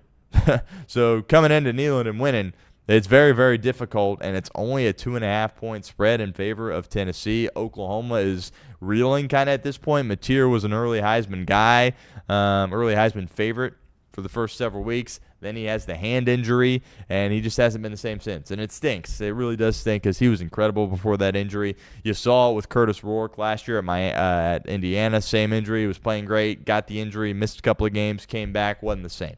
Unfortunately, that appears to be the case here with Mateer there as well. But should be a good game. The environment's going to be great. We'll revisit this in a little bit. Cincinnati, Utah. Obviously, lots of people in this town, this city, are very excited about this game, and rightfully so. You know, I said I needed to see Cincinnati beat Baylor and really take care of them to be fully on here and fully believe. That's what happened, and I'm in. You know, I think this team can win the Big 12. I'm not going to sit here and predict that they win this game. It will be a best bet of the weekend, so we'll come back to that. The status of Devin Dampier, the quarterback for Utah, is up in the air. And obviously that is very noteworthy. But Bird Ficklin is their backup. You know, going into the year, people thought Zach Wilson's brother was going to be the backup, but they go with this true freshman, Bird Ficklin, and he went crazy last week against Colorado. So you got to take it with a grain of salt. Colorado is terrible. But a true freshman went out there and just completely diced them up, ran it, threw it there as well. And this Utah team, they're going to try to run the football. They're going to try to run the football. They lead Power 4 in rushing, 267.4 yards per game, this Utah offense. So they're going to try to run the football on UC. The UC defense, that's where you got questions, right? You feel good about what they can do with Sorsby offensively. You got Corleone there as your guy, your run stopper. But if UC can stop the run, or slow down the run, I should say, in this game, they're going to have a real opportunity to win. But, Utah is going to try to chew the clock, run the football, keep it out of Sorsby's hand, play into that crowd noise, play keep away from Sorsby, and that's going to be kind of their recipe here. So we'll see if it's Dampier that is going to be the starter or if it's this freshman Bird Ficklin. To be honest with you, I don't think it makes that much of a difference. As far as the spread goes, I think it's probably 10.5 either way. When Ficklin came in, they still run the same offense because he can still run. And, I think UC, if they can try to make a true freshman in a game like this beat them with his arm, if you have an ability to stop the run, they could be potentially successful there in that situation. But Sorsby's been tremendous. 26 total touchdowns, second in college football, 1 turnover. That's getting it done, flat out getting it done. The offensive line for UC has been incredible as well. But the kicker, obviously, for them is no Evan Pryor. It's going to be a Walker Knight exclusively at the running back spot. Pryor's been terrific for him this year, and he is going to be out for this game. I'm telling you, Utah, prime time. I'm sure there's a lot of people that haven't really tapped in fully to Utah. Obviously, since UC coming over the Big 12, maybe more so now than in previous years. But that environment's real. They don't have a ton of seats in there, but they'll fill it out, and they will be loud. And this is going to be a big test for the Bearcats. Game day, right? People finally starting to talk about this team from a national perspective, talking about them winning this conference, talking about them potentially getting to the college football playoff. Now you have some real pressure as, the expectations have kind of gone up for this program. You've kind of floated under the radar here for several weeks. Now people are starting to get on board. Everybody's going to be on board if you win this game against Utah, and it should be a tremendous. I'm definitely staying up for it. I know everybody watching this show probably staying up for it there as well. 10.5 points in favor of Utah at home. We will revisit this game here in a matter of moments for our best bets of the weekend. Let's get into our best bets of the weekend right here, right now on the show. We do it every Friday, the final segment of our Friday show. 4-2 last weekend, heading in the right direction. Don't look now, but here we come. 19-21 this year, so still obviously not in the green, right? We're still, negative 2 units. That's fine. That's fine at this stage of the year. It's only Halloween, right? Happy Halloween, everybody, by the way, out there here at this point. But, we got confidence that things are trending in the right direction. Got 5 picks. Had 6 the past couple of weeks. Got 5 here this week. Let's get into it. Best bets of the weekend. Talked about Vandy and Texas as the game. It's kind of an interesting line. I wanted to stay away from it. I'm leaning Texas, by the way, to probably win this game. But I do think Vandy's real. Don't really have confidence either way there. But this over-under is 46.5. That's a lot of points.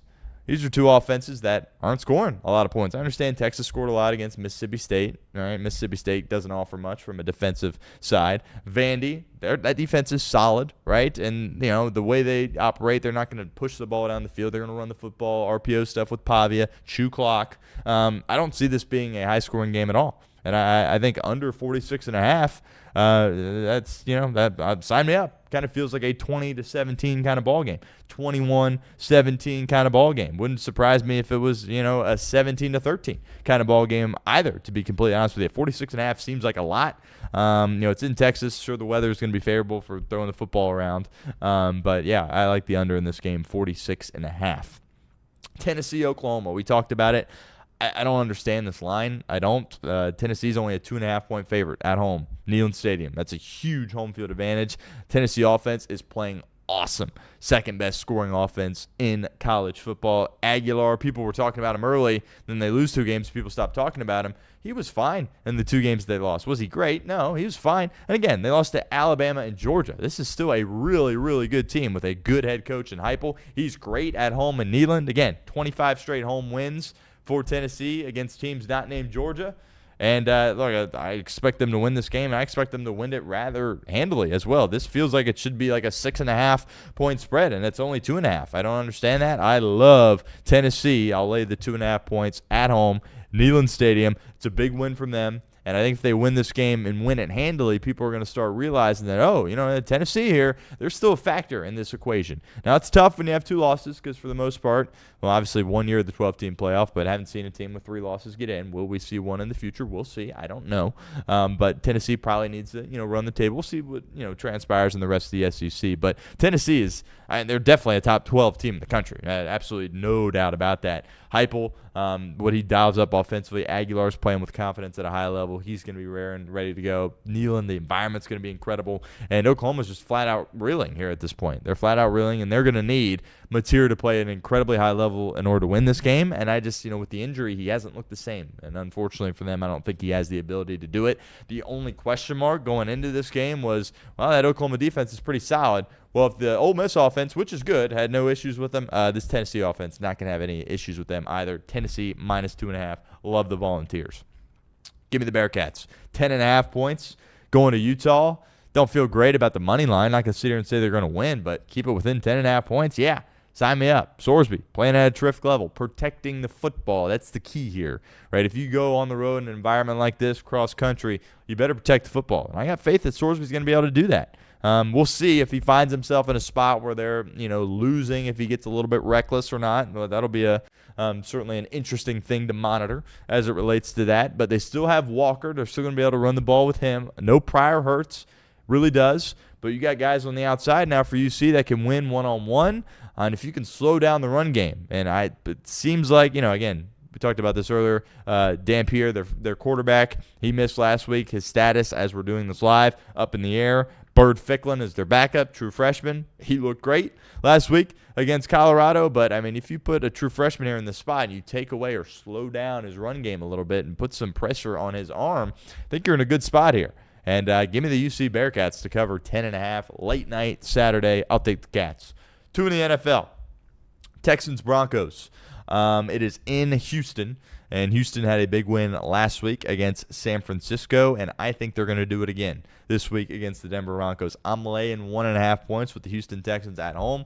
They were my pick to win the South coming into the year. That's not going to happen. The Colts are going to have no issues winning the South. But if you win this game, if you're the Texans, you need to begin having the conversation of, this team actually might be a playoff team. We thought it going into the year. Then we were like, they're definitely not. Win this game, okay, maybe you are. And the reason why I like them in this spot is because their defense. Their defense is really, really good. This is going to be a really low-scoring game, by the way. Doubt either team gets over 24 points in this game. 2 really good defenses. And, Stroud's going to be under siege in this game. Obviously, they've had some issues along the offensive line. Would like to see his decision-making be a little bit better. Bo Nix broke out last week. It's against the Dallas defense. In a lot of ways, it's like playing the Bengals defense, right? If you play them, you're going to break out and have a big-time game. I think Bo Nix was struggling this season going into that game, and I think he's going to struggle a little bit here in this game against Houston there as well. It's going to be a very defensive game. Houston has the advantage. They're at home. They have some positive momentum going here. They got to really real defense. They can get after the passer. They're going to get after Bo Nix in this game. And when you look at the public money side of this, I think it's always something to keep an eye on. Last I looked, it was like 89% of the public money was on the Denver Broncos. And when you see that, you go the other way. And that's what we're doing here. Give me the Houston Texans -1.5. Finally, Kansas City Chiefs go to Buffalo. This has kind of been the marquee matchup in the NFL for a couple of years now, right? Bills, Chiefs, Allen, Mahomes. If Burrow was able to stay healthy on a more regular basis, and if the Bengals had a bit of a better defense, maybe it would be back to Chiefs and Bengals. And I believe that eventually it will be, as somebody that's optimistic about this team. At some point, we're going to be talking about Chiefs-Bengals again like we did for a couple of years there. That was obviously a lot of fun. The Bengals have fallen off that tier here at this point. And that's kind of the premier out-of-division rivalry, right? You have all your division rivals, but Bills-Chiefs, it delivers every single time. Chiefs going to Buffalo. Thought Reed made kind of an interesting point. It's when these Chiefs, when they're in these big games, it always feels like they're at Arrowhead. And it's like, oh, it's a massive game. They're at home. Or if they're not, they're in Buffalo. Doesn't feel like they're, in these big games elsewhere. I just thought that was an interesting point there from Reed. But Kansas City is the more complete football team. And I said this on Off the Bench. The Bills, as long as 17's upright, got a chance to win a world title. No ifs, ands, or buts. That's just the reality of the situation. But the Bills this year remind me more of the Bills from about 4 or 5 years ago as opposed to the Bills of the past, 3 years, right? You go 4 or 5 years ago, it's like, well, they need Josh Allen to be Superman, wear the cape, right? Don't have much of a run game, suspect defense. And the past couple of years, they're like, no, it's a real team. It's a complete team, and they have Josh Allen down and up there as the trigger man of that offense. Feels like they got a lot of weaknesses around him. Josh Allen, by the way, is going to try to run the ball in this game. You see him do it in big games, right? You saw him do it in the Baltimore game week 1. Hasn't really ran the ball much since then.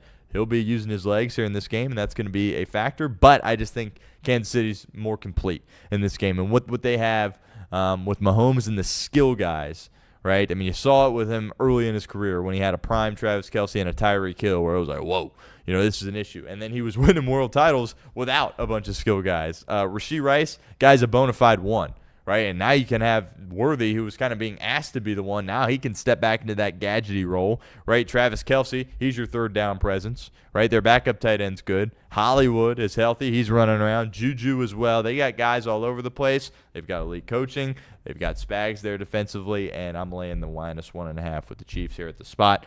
Don't love doing it. Rooting for the Bills, but for best bets of the weekend, I will take Kansas City -1.5 on the road in Buffalo. Best bets of the weekend. Rolling through them once again. Vandy and Texas, under 46.5. Tennessee, -2.5 at Oklahoma. At home versus Oklahoma. Cincinnati, the Bearcats, +10.5 at Utah. Houston, -1.5 at home against Denver. And Kansas City, -1.5 on the road against the Buffalo Bills. Our best bets of the weekend. Appreciate everybody hanging out throughout the duration of this show. Basically out of time here. Game 6 of the World Series is tonight. Yamamoto, Gausman. Blue Jays have 2 opportunities here to win the World Championship. How about it? Certainly hoping that is the case. That was our prediction, obviously, going into the postseason. Mookie Betts has to wake up, right? Mookie Betts is one of my favorite players that I've watched growing up. I think he's a top 25 player ever. I think Mookie Betts is a tremendous baseball player, and I am shocked that he is having as bad of a series offensively as he is. Just totally shocked. You don't see Mookie go on these slides like this. He was beating himself up hard, after Game 5. Basically, like, yeah, it's unacceptable. I've been horrible. But that's the thing about the postseason. He's going to have an opportunity tonight or in Game 7 if the Dodgers win tonight to be a hero, to make an incredible play, to have an incredible at-bat and come up incredibly clutch, and then everybody forgets about it. So I'm not going to bet against Mookie Betts. I am going to bet against the Dodgers. I think they're going to lose one of these 2 games. If the Blue Jays don't win tonight. But that would be weird if Mookie Betts had a bad game tonight and they lost, right? Like, he's got to wake up at some point, right? He's just too good of a player not to. And, it's not just him, right? I mean, their whole lineup has gone silent besides Shohei, obviously. And when that's the case, you can get around. You can get away with pitching around Shohei and just putting him on, right? And will be interesting to see what Schneider's process is and his mindset is in this game for that. They need Yamamoto to go a long way. And obviously he threw a CG earlier in the series. And then the 18-inning game, he was warming up after only 2 days rest, which is crazy. And we'll see how his arm looks, but they have to ride him, right? They need him, and even if it's he's given up some hits and gave up a couple of runs, they'll probably still keep him out there. And we've seen Dave Roberts manage that whole way throughout the whole series because he has to. Right, and we talked about this earlier in the week where it's like, yeah, the lineup for the Dodgers great. Yeah, the rotation for the Dodgers great. Looks like World Series caliber stuff. Same with all aspects of the Blue Jays. And then you get to the Dodger bullpen. You're like, how is this team in the World Series? Like, these guys they stink out of the pen. So if Yamamoto can't go deep into this game, that's a big issue for the Dodgers. But I think he probably will. Don't have a pick on tonight's game. The Blue Jays will win either Game 6 tonight or Game 7. And, looking forward to that. Game 7 is the next day, if there is a Game 7. But World Series tonight, I'm going to be locked in, tapped in, do your trick-or-treating, pass out your candy, and then kick your feet up. Watch Game 6 of the World Series. Should be tremendous. Another great week here at the show. Appreciate everyone, all the support, good viewership throughout the week. Be on the lookout for our content. There'll be clips that go up on YouTube. There will be clips that go up on social media. And give us a follow at StoneShields_. Give Chatterbox Sports a follow if you haven't done so already. Give the show a follow at the Stone Shields. Looking forward to next week. Going to try to get a member of the Bengals beat on our show here at the 11 o'clock hour on Chatterbox Sports. Hopefully talking about a Cincinnati Bengals win and then maybe some Reds conversation. Obviously, Nick Kirby, Craig Sandlin have done a tremendous job, as they always do, with our Reds stuff here. But I would like to talk a little bit of Reds here on the show if we got some time next week. So be on the lookout for all that. Appreciate a great week. Happy Halloween, and have a great weekend, everybody. Talk to you Monday. Take care.